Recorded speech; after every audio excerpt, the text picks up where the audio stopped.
Hello दोस्तों, नमस्ते, प्रणाम, जय श्री राम जी, राधे राधे। आप सबकी स्वागत करती हूँ अपने यूट्यूब चैनल में। तो आज मैं बेटी विवाह सहाना गीत लेकर आई हूँ। आप लोग जरूर सुनिएगा।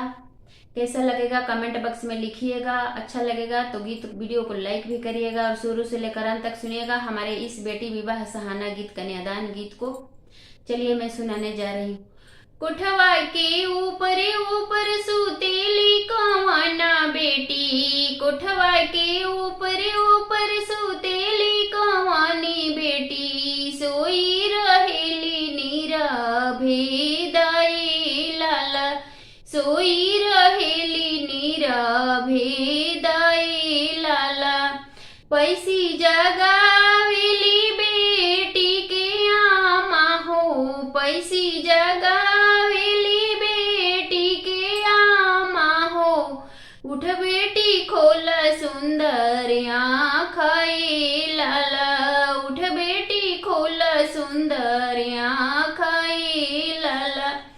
कैसे उठिया माँ खोली सुंदर आँखिया हो, कैसे में उठिया माँ खोली सुंदर आँखिया हो। पापा खोजनी संवरदा माँ दाई लाला, पापा खोजनी संवरदा माँ दाई लाला।